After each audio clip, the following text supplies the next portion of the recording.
ஓம் சாந்தி. எல்லோரும் குஷியாக இருக்கிறீங்களா? 7/8/2026 சாக்கார முரளி. பாபா சொல்கிறாங்க, இனிமையான குழந்தைகளே, இதுவரை படித்த எல்லாத்தையும் மறந்து ஒரு தந்தையை மட்டும் நினைவு பண்ணுங்க. அவ்வளோதான். படித்தது மட்டும் இல்லை, இதுவரை கேள்விப்பட்டது பார்த்தது எல்லாத்தையும் மறந்து ஒரு பாபாவை மட்டும் நினைவு பண்ணணும். கேள்வி: பாரதத்தில் சத்யுக சுயராஜ்யத்துடைய ஸ்தாபனை செய்யணும், அதுக்கு என்ன பலம் வேணும்? அதுக்கு பதில் தூய்மையின் பலம். நீங்கள் சர்வசக்திவான் தந்தையோடு யோகம் வச்சு தூய்மையாகிறீங்க. ஸோ இந்த தூய்மையின் பலத்தினால தான் சத்யுக சுயராஜ்ய ஸ்தாபனை நடக்குது. தூய்மையின் பலம் தான் முக்கியம். அந்த தூய்மைக்கு பாபாவோடு நினைவு வைக்க வேண்டியது முக்கியம். மற்றபடி நாம் ஒன்றும் சண்டை போட்டு ராஜ்யத்தை ஸ்தாபனை பண்ணலை. ஞானம் மற்றும் யோக பலம் இதுதான் உங்களை தூய்மையான உலகத்தின் அதிபதியாக்குதே தவிர உடல் பலமோ ஆயுத பலமோ கிடையாது. ஸோ இந்த ஞானம் மற்றும் யோக பலத்தினால தான் ஒரே வழியின் ஸ்தாபனை நடக்குது. இல்லை, ஒரு பாபாவுடைய நினைவில் இருந்து எது நடந்தாலும் அமைதியாக இருக்கிறீங்க. அதைத்தான் பாபா நமக்கு போதிக்கிறார். ஸோ இந்த மாதிரி இருக்கிறவர்கள் மட்டுமே சத்தியுகத்தில் பிறப்பாங்க. ஸோ அப்போ எல்லோருமே ஒரே வழிபடி நடக்கிறவங்க. அதன் மூலமாக தான் ஸ்தாபனை ஆகுது, சத்தியுக ஸ்தாபனை ஆகுது. பாடல் கடைசியில் அந்த நாளும் வந்தது என்று. ஓம் சாந்தி. குழந்தைங்க பாட்டு கேட்டீங்க. இந்த பாட்டை உருவாக்குனது ஒன்றும் பாபா குழந்தைங்க கிடையாது, சினிமாக்காரங்க. ஆனாலும் அதில் ஞானம் இருக்குது. எப்படி மற்ற வேத சாஸ்திரங்களுடைய சாரத்தை பாபா புரிய வைக்கிறாரோ, அதே மாதிரி ஏற்கனவே உருவாக்கப்பட்ட இந்த சினிமா பாட்டுடைய சாரத்தையும் புரிய வைக்கிறார். இல்லை, எந்த கடவுளுக்காக இவ்வளோ நாள் வெயிட் பண்ணோமோ அந்த கடவுளே நமக்கு இந்த ஞானத்தை சொல்கிற இந்த நாள் இருக்குது. ஸோ படகோட்டின்னு சொன்னாலும் சரி, தோட்டக்காரன்னு சொன்னாலும் சரி, சத்கதி கொடுக்குற வள்ளல்னு சொன்னாலும் சரி, இது எல்லாமே ஒரே ஒரு தந்தையைத்தான் குறிக்குது. இந்த கலியுகத்திலேருந்து சத்தியுகத்துக்கு அழைச்சிட்டு போகிற படகோட்டி. விகார முட்கள் நிறைந்த இந்த காட்டை தெய்வீக குணங்கள்ன்ற மலர்களினால் நிரப்புற தோட்டக்காரனாக மாறுறார் பாபா. ஜீவன் முக்திக்காக பக்தி செய்கிறாங்க. இல்லை, எல்லாருமே சொர்க்கத்துக்கு போகணுன்னு தான் பக்தி செய்கிறாங்க. ஆனால் பக்தியை உருவாக்குனது மனிதர்கள். இப்போ மனித வழியினால் நீங்கள் எப்படி ஜீவன் முக்தி அடைய முடியும்? ஒரு பகவான் தான் ஜீவன் முக்தியை கொடுக்கிற, சத்கதி கொடுக்கிற வள்ளல். ஸோ அப்போ சத்கதி கொடுக்கிற வள்ளல்னா என்னன்ற அர்த்தம் நமக்கு தெரியும். இல்லை, சொர்க்கத்துக்கு போகிறதுக்கான வழி சொல்கிறார். மனிதர்களுக்கு இதெல்லாம் தெரியல. சத்கதி அப்படின்னா என்னென்னு கூட அவங்களுக்கு தெரியாது. சத்கதினா துக்கத்திலேருந்து விடுவிச்சு சாந்தியின் பிராப்தியை செய்ய வைக்கிறார். இதுதான் சத்கதி அடைய வைக்கிறது. இல்லை, பரந்தாமத்திலும் சாந்தி இருக்குது, சுகதாமத்தில் சாந்தி சுகம் ரெண்டுமே இருக்குது. இங்கே லக்ஷ்மி நாராயணனுடைய ராஜ்யம் இருக்கும் பொழுது தூய்மையும் சுகமும் அமைதியும் இருந்தது அப்படின்னு நாம் இப்போ தெரிஞ்சிருக்கிறோம். அதை லக்ஷ்மி நாராயணனுடைய ராஜ்யம்தான் சொல்ல முடியும். ராதை கிருஷ்ணருடைய ராஜ்யம்னு சொல்ல முடியாது. ஏன்னா அவங்க ராஜ்யம் பண்ணல, அவங்க இளவரசன் இளவரசிகள். ஸோ உண்மையிலே தாய்மார்களின், அதாவது பெண்களின் இனத்தை சார்ந்தவர் ராதை தான். இப்போ உண்மையிலே அவங்கள தான் அதிகமாக அன்பு செய்யணும். ஆனால் கிருஷ்ணரை தான் அதிகமாக அன்பு செய்கிறாங்க. ஊஞ்சலில் வச்சு தாளாட்டுறாங்க. கிருஷ்ணருடைய ஜென்மாஷ்டமியும் கொண்டாடுறாங்க. ஆனால் ராதைக்கு ஜெயந்தி கொண்டாடுறது கிடையாது. உண்மையில் 2 பேருக்குமே கொண்டாடணும். ஒன்றுமே புரிஞ்சுக்கிறது கிடையாது. ஏன்னா அது இருவருடைய ராஜ்யம் தானே, லக்ஷ்மி நாராயணன் ராஜ்யம் தானே. காரணம், அவங்களுடைய வாழ்க்கை சரித்திரம் யாருக்குமே தெரியாது. பாபா தன்னுடைய சரித்திரத்தையும் எல்லாருடைய வாழ்க்கை சரித்திரத்தையும் சொல்கிறார். சிவ பரமாத்மாய நமக அப்படின்னு மனிதர்கள் சொல்கிறாங்க. அப்படி நமஸ்கரிக்கிற அளவுக்கு அவருடைய வாழ்க்கை சரித்திரம் என்னவா இருந்துச்சுன்னு அவங்களுக்கு தெரியாது. சும்மா கண்ணை மூடிட்டு பரமாத்மாய நமகன்றாங்க, ஓம் நம சிவாயன்னு சொல்கிறாங்க. மனிதனுடைய வாழ்க்கை சரித்திரத்துக்குத்தான் சரித்திர பூகோளம்னு சொல்கிறோம். உலகத்துடைய சரித்திர பூகோளம்னு சொல்கிறது மனிதர்களுடைய தான் இல்லையா? ஸோ எத்தனை மாநிலங்களில்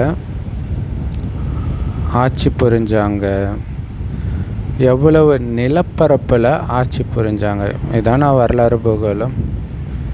எப்படி ஆட்சி புரிஞ்சாங்க, பிறகு அவங்க எங்கே போனாங்க, இந்த விஷயங்கள் யாருக்குமே தெரியாது. இல்லை அரை கல்பமாக என்ன நடந்துச்சுன்னே தெரியாது. உங்களுக்கு தான் இதெல்லாம் புரிய வைக்கப்படுது. படைப்பவர் மற்றும் படைப்புடைய ஞானத்தை குழந்தைங்களுக்கு புரிய வைக்கிறார். குழந்தைகளாக நமக்கு மட்டும்தான் இப்போ படைப்பவரை பற்றியும் படைப்பை பற்றியும் தெரியும். ஏன்னா சிவபாபா கிட்டே கற்றுக்குறோம். எப்போ கற்றுக் கொடுக்குறாரு? கலியுகத்தின் கடைசி மற்றும் சத்தியுகத்தின் ஆரம்பத்தில். அதுதான் சங்கமயுகம்.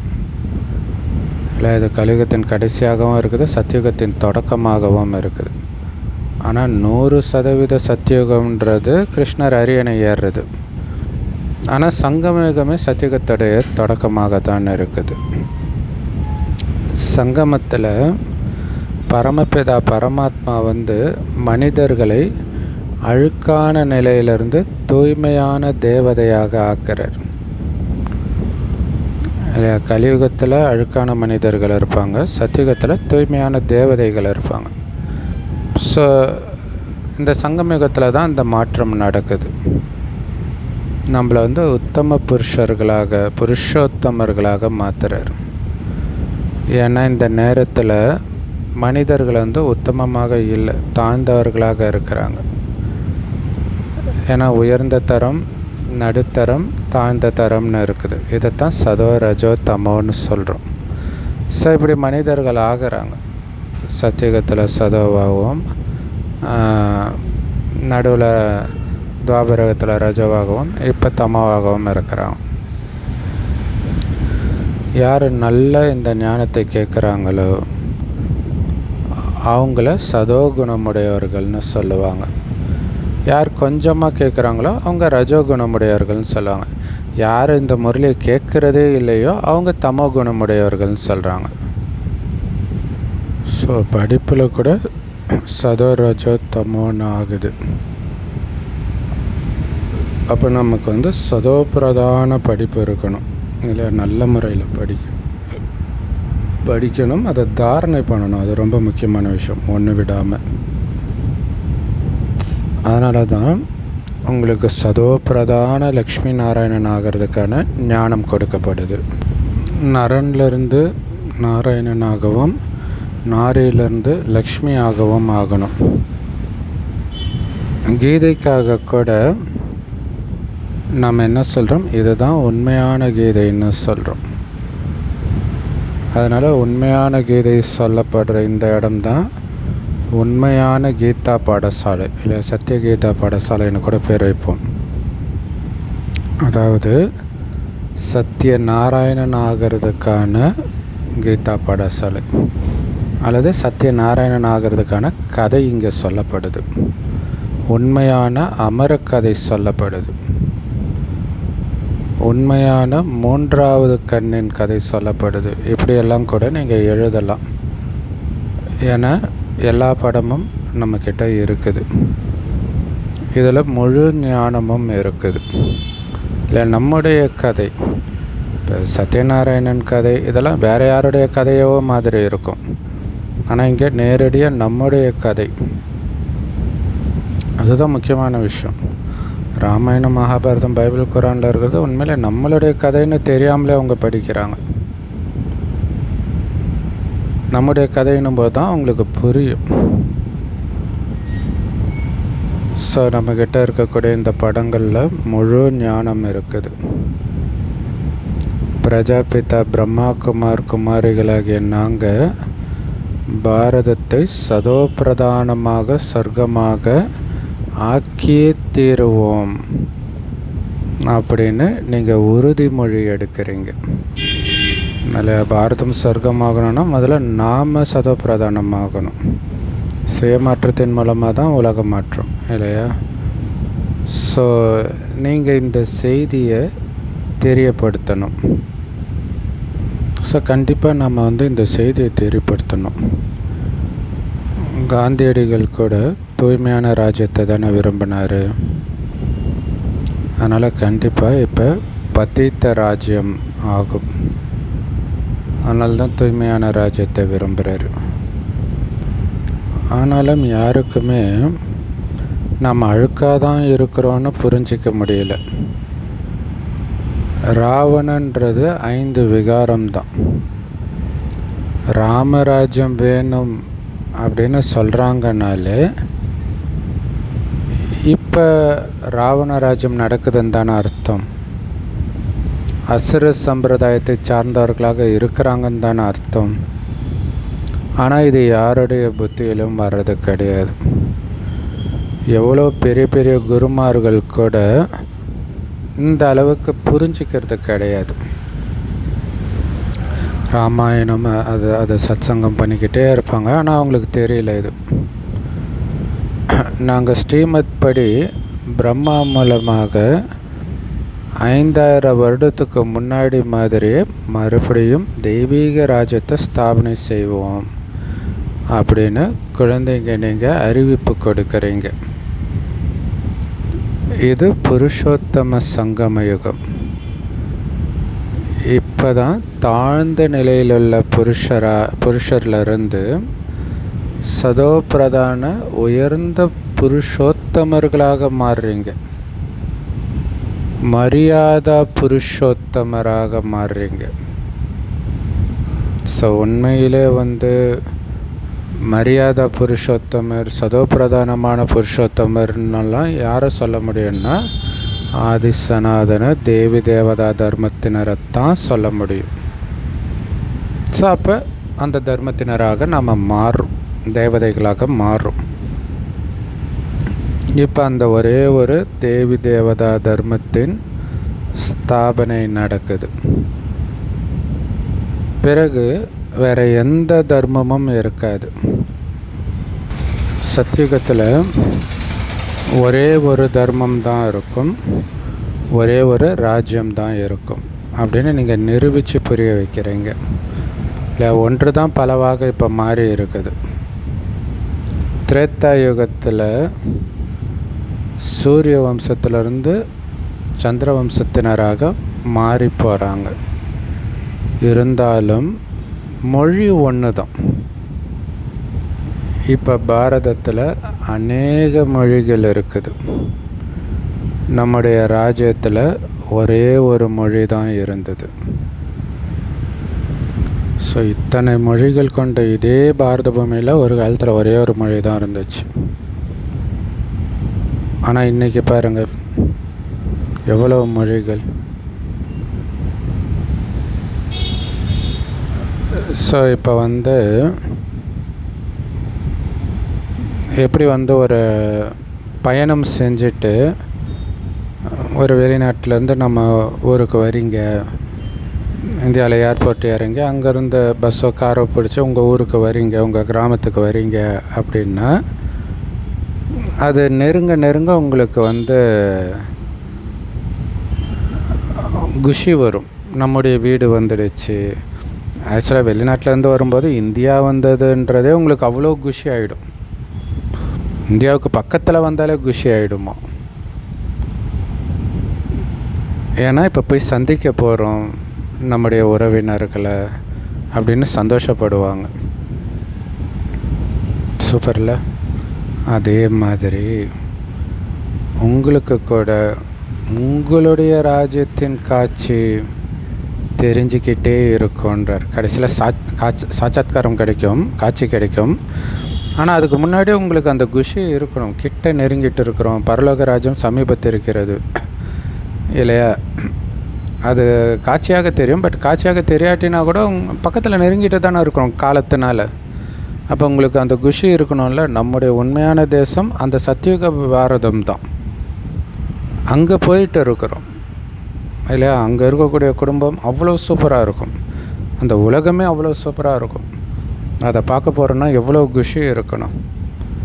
ஸோ அவங்கவுங்க முயற்சிக்கு ஏற்ப தான் சாட்சாத்காரமும் ஆகும் இல்லையா? நீங்கள் முயற்சி இப்போ இந்த மாதிரிலாம் பாபாவை நினைக்கிறது, சொர்க்கம் வந்துடுச்சுன்னு நினைக்கிறது, சொர்க்கத்தில் எப்படி இருப்பாங்கன்னு நினைக்கிறது, இந்த முயற்சி பண்ண தான் காட்சி கிடைக்கும். இல்லாட்டினா கிடைக்காது இல்லை. பக்தி கூட தீவிர பக்தி பண்ணும்போது தானே காட்சி கிடைக்குது. அதே மாதிரி தான் இங்கேயுமே. ஸோ பாபா முயற்சி செய்யுங்கன்னு நமக்கு எவ்வளவோ சொல்கிறார் இல்லையா? ஆனால் முயற்சி பண்ணலை அப்படின்னா கடைசியில் ஐயோ ஐயோன்னு கதற வேண்டி இருக்கும், பதவியும் குறைஞ்சி போயிடும். ஸோ எப்படி அங்கே போகிறோம்? நினைவு யாத்திரை மூலமாக தான் போகிறோம். ஸோ அதனால் இந்த யோகத்தின் யாத்திரை பற்றி எல்லோருக்கும் சொல்லிக்கிட்டு இருங்க. புரிய வைக்கிறதோ ரொம்ப ஈஸி. ஏன் இப்படி வச்சு புரிய வைக்கிறதுனா கஷ்டமா? அப்படியே இறங்கிட்டே வரும். யார் லேட்டாக வராங்களோ அவங்களுக்கு, அதாவது பாபா குழந்தை ஆகிறதுல லேட்டாக யார் வராங்களோ, இப்போ நம்மளே லேட்டாக தானே வந்திருக்கிறோம், அவங்களுக்கு நாளுக்கு நாள் சுலபமாகவே இந்த ஞானம் கிடைக்குது இல்லை? அதுலேயும் குறிப்பாக இப்போ வந்தவங்களுக்கு இன்னும் வசதி இல்லை, யூடியூப்லேயே கிடைச்சிடுது. ஒரு வாரம் புரிஞ்சுக்கிட்ட உடனே ஈஸியாக புரிஞ்சுக்குவாங்க. படங்கள் அந்த மாதிரி தயாரிக்கப்பட்டு இருக்குது இல்லை? நாம் இன்னும் கூட அதை சூப்பராக யோசித்து பக்காவாக உருவாக்கணும். ஏலாம் வந்துடுச்சு இல்லையா? அதில் மிகச்சரியான விளக்க உரை இருக்குது. 84 பிறவிகளின் சக்கரம் முற்றிலும் சரியாக இருக்குது. இது பாரதவாசிகளுக்காக இருக்குது. ஸோ பாரதவாசிகள் பற்றிய படம், பாரதவாசிகள் மட்டும்தான் இதை புரிஞ்சுக்கவும் முடியும். குழந்தைகளாகிய உங்கள் புத்தியில் இப்போ முழு ஞானம் இருக்குது. பதித்த பாவனர் சத்கதி தாதா சிவபாபா இல்லையா? அவர் தான் அழுக்கானவர்களை தூய்மையாக்குபவர், எல்லோருக்கும் சத்கதி கொடுக்குற வள்ளல் அப்படின்னு தெரிஞ்சிடுச்சு இல்லை? அப்போ அவருடைய வழிபடித்தானே நாம் நடக்கணும். அவருடைய வழிபடி நம்ம மறுபடியும் இந்த சகஜ ராஜயோக பலத்தினால் நம்முடைய உடல் மனம் பொருளால் பாரதத்தை சொர்க்கமாக ஆக்குறோம் அப்படின்னு நீங்கள் தெரிஞ்சிருக்கிறீங்க இல்லை? பாபாவின் வழிப்படி சொர்க்கமாக்குறோம், யோக பலத்தினால் சொர்க்கமாக்குறோம், உடல் மனம் பொருளால் சொர்க்கமாக்குறோம். மற்றவங்களுடைய எதையுமே நாம் பயன்படுத்துறது கிடையாது. தங்களுடைய உடல் மனம் பொருளால் சேவை செய்கிறீங்க. யார் எந்த அளவுக்கு சேவை செய்கிறீங்களோ அந்த அளவுக்கு உங்களுடைய வருங்காலத்தை உருவாக்குறீங்க, சிறப்பாக உயர்ந்ததாக உருவாக்குறீங்க. நீங்கள் தான் வீட்டின் உறுப்பினர்கள் இல்லை? இது ஒரு குடும்பம். அந்த குடும்ப உறுப்பினர்கள் நாம தானே. ஸோ நம்ம மூலமாக தான் பாபா சத்யுக சுயராஜ்யத்தை ஸ்தாபனை செய்ய வைக்கிறார். அதனால் செலவும் நாம் தான் பண்ணுவோம். ஏன்னா நம்ம ராஜ்யத்தை உருவாக்குறதுக்கு நாம் தானே செலவு பண்ணணும். ஆனால் இதில் ஒன்றும் பெருசாக செலவாகாது இல்லையா. இப்போ ஒரு போர் நடக்குது அப்படின்னா எவ்வளோ செலவு பண்ணுறாங்க. ஒரு ராஜ்யத்தை உருவாக்கணும்னா சண்டை போட்டு தானே ராஜ்யத்தை உருவாக்குறாங்க. ஆனால் நம்ம அப்படியெல்லாம் எதுவுமே பண்ணுறது கிடையாது இல்லையா. அதோடு ஒப்பிடும்போது நம்ம சேவைக்காக செலவு பண்ணுறது வந்து ரொம்ப கம்மி தான். நீங்கள் சிவபாபாவை நினைவு மட்டும் செய்யணும், இதே செய்தியை கொடுக்கணும், அவ்வளவுதான். ஸோ கன்னியர்கள் என்ன செலவு செய்ய முடியும்? அவங்கக்கிட்ட ஏதாவது இருக்குதா? குழந்தைங்க கிட்ட பாபா எப்படி ஃபீஸ் வாங்குவார்? எதுவுமே கிடையாது. ஸ்கூலில்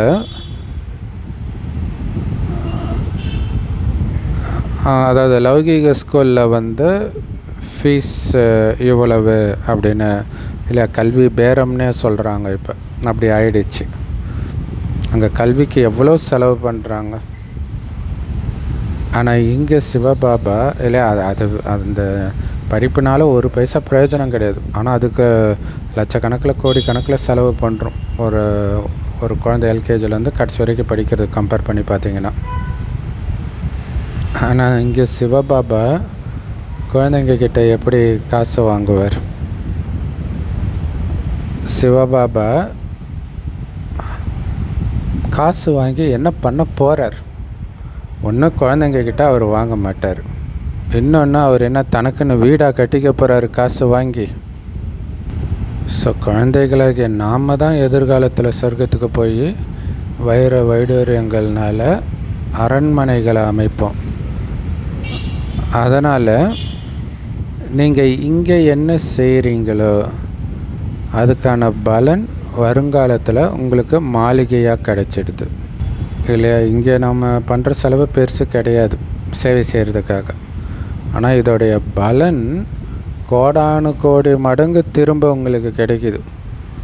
வைர வைடூரியங்கள்னால ஆன மாளிகைகளாக ஜென்மத்துக்கு கிடைக்குது. ஸோ அதை புரிஞ்சுக்கணும். அப்போ நம்ம செலவு பண்ணல, இது இன்வெஸ்ட்மெண்ட்டு உண்மையிலே இல்லையா. பாபா வந்து இன்சூரன்ஸ்ன்னு வரும். இன்வெஸ்ட்மெண்ட்டு கூட கொஞ்சம் தான் ரிட்டர்ன் வரும். இன்சூரன்ஸ் தான் திடீர்னு இறந்துட்டால் பயங்கரமாக வரும் இல்லையா. அந்த மாதிரி நம்ம இறந்த பிறகு தானே இது வருது, நமக்கே வருது, மற்றவங்களுக்கு கிடையாது. ஸோ எந்த அளவுக்கு யார் உடல் மனம் பொருளால் சேவை செய்கிறாங்களோ அவங்க அதற்கேற்றபடி அங்கே அடைவாங்க, சொர்க்கத்தில் அடைவாங்க இல்லை. இங்கே எந்த அளவுக்கு சேவை செய்கிறாங்களோ அந்த அளவுக்கு அங்கே பலன் அடைவாங்க. கல்லூரி அல்லது ஹாஸ்பிட்டல் கட்டுறாங்க, லௌகீகத்தில் சொல்கிறார். லௌகீக காலேஜ், லௌகீக ஹாஸ்பிட்டல் கட்டுறதுக்கு 10 லட்சம் 20 லட்சம் கோடி கணக்கிலலாம் கூட செலவு பண்ணுவாங்க. இங்கே அந்த மாதிரிலாம் ஒன்றும் செலவு கிடையாது. இல்லை 3 அடி நிலம் கிடச்சா போதும். சின்ன வீட்டில் நம்ம இந்த ஆன்மீக காலேஜ் அல்லது ஆஸ்பத்திரி கட்டுறோம். இதற்கான பலனை 21 ஜென்மத்துக்கு நாம் அனுபவிக்கிறோம். அவங்க அவ்வளோ கோடி கட்டி ஒரு ஜென்மத்துக்கு தான் அதோடைய பலனை அனுபவிப்பாங்க. ஆனாலும் மற்ற கஷ்டம் வரும், இங்கே எந்த கஷ்டமும் வராது. பாண்டவர்களுடைய ஆதி தலைவன் யாராக இருந்தார்? அவங்க கிருஷ்ணருடைய பேரை எழுதிட்டாங்க. உண்மையிலே நிராகார பகவான் தான் பாண்டவர்களுடைய தலைவன், ஆதி தலைவன் இல்லையா. ஆதி புருஷ் எல்லாமே சிவனைத்தான் குறிக்கும். உங்களுக்கு ஸ்ரீமத் கொடுக்கிறவர் பகவான் தான்.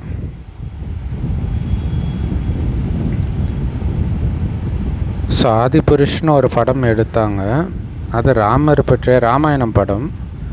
ஆனால் இப்போ யோசித்து பார்க்குறேன், அந்த பேர் சூப்பர் இல்லை. ஸோ எல்லோருக்கும் புருஷ்னா ஆத்மான்னு வருது, இன்னொன்று புருஷன்னு வருது. இப்போ எல்லோருக்கும் கணவனாக சிவபாபா தான் இருக்கார் ஆதியில் இப்போ தான் இல்லையா? ஸோ உங்களுக்கு ஸ்ரீமத் பாபா தான் கொடுக்கிறார். பாண்டவர்கள் நாம தானே. இப்போ பாண்டவர்களை வழிநடத்தும் தலைவன் சிவபாபா தான். மற்றவர்கள் எல்லோரும் ராவண வழிப்படி நடக்கிறாங்க. காரணம், எல்லாரும் ராவண ராஜ்யத்தில் இருக்கிறாங்க. நாம் அதிலிருந்து விலகிட்டோம். பாருங்கள், ராவண வழிப்படி நடந்து எவ்வளோ அழுக்காகிட்டாங்க. இப்போ இதே படைப்பு பழையதாக ஆகுது, பிறகு அதுவே மீண்டும் புதியதாகவும் ஆகுது. ஒரே படைப்பு தான். சிருஷ்டியில் பாரதம் மட்டுமே இருந்தது, புத்தம்புது பாரதம். பிறகு பாரதம் பழசாயிடுது. புது பாரதம் சொர்க்கத்தில் இருந்தது. பழைய பாரதம் இப்போ நரகத்தில் இருக்குது. இதை பயங்கரமான நரகம்னு சொல்லப்படுது. இது எல்லாமே மனிதர்களுடைய விஷயம். இந்த மனிதர்களுடைய குணத்திற்கு ஏற்ப தான் இது சொர்க்கமா நரகமான்னு முடிவாகுது. இங்கே பாருங்கள், சுகத்தின் பேரடையாளமே கிடையாது. இங்கே எதுலையாவது சுகம் இருக்குதா? சந்நியாசிகள் கூட இந்த நேரத்தின் சுகத்தை காக்கை எச்சத்துக்கு சமம்னு சொல்கிறாங்க.